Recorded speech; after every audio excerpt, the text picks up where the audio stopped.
So in the previous class we had discussed about the rotation of the earth. So now in this class we will discuss about the revolution.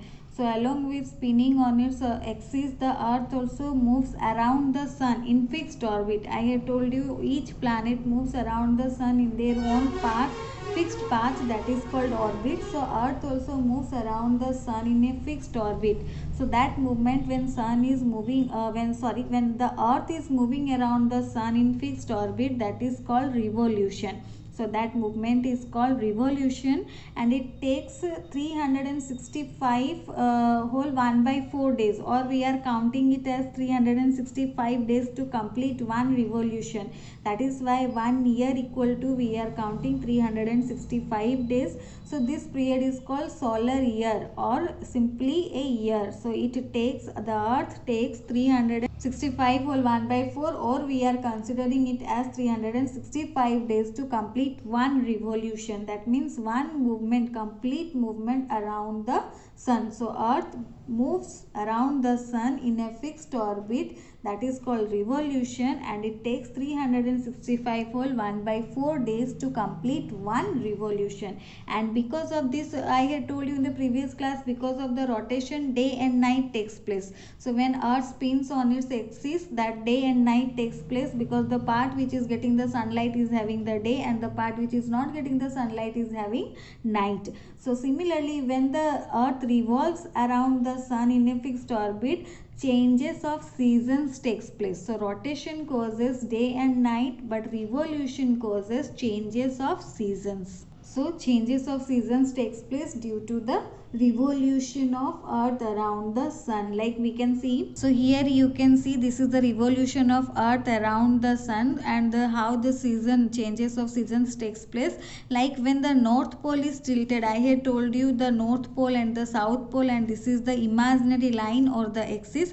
So when the north pole is tilted towards the sun, means it is towards the sun, then it northern hemisphere, north pole means the northern hemisphere receives direct sunlight, and it results in hotter and longer days. When they receive direct sunlight, it is resulting in very hot and long days. So that time they are having summer season. So when they are receiving the direct sunlight, northern hemisphere, they are having the summer season. The same time the other side or the southern hemisphere, they are tilted away from the sun. So when northern hemisphere is tilted towards the sun, the southern will be tilted away from the sun, and that time they will receive slanted sun rays. They will receive the sun rays, but they will receive slanted sun rays. That means the days are cooler and very shorter. So that time they will have winter season. So you can see the difference, that when the north pole is tilted towards the sun, they are having, the north pole is having summer season,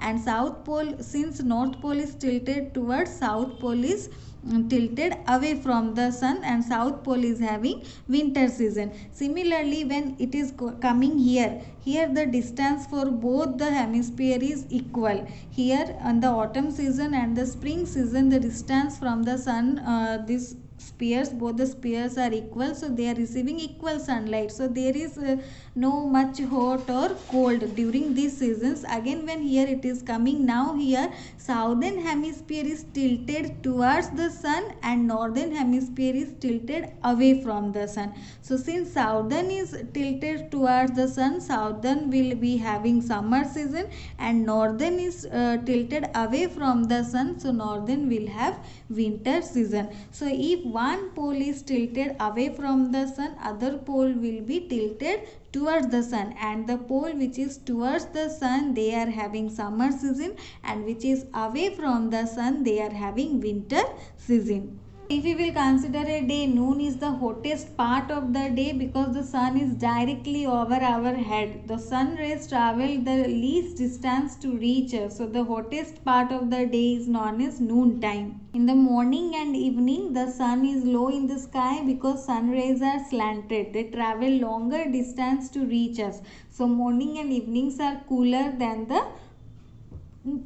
noon time. The equator receives almost the same amount of sunlight around the year, so the seasons do not change in the equator, and it is like summer throughout the year. If we will see why the axis is tilted, or what would happen if axis were not tilted. So axis is tilted because if axis were not tilted, then the north pole and the south pole would always be at the same distance from the sun. If the axis will not be tilted, then the north pole and the south pole, they will be at the same distance from the sun. The two hemispheres would receive the same amount of sunlight throughout the year, and there would be no changes of seasons. So that is why it is little bit slanted, so that the changes of seasons takes place.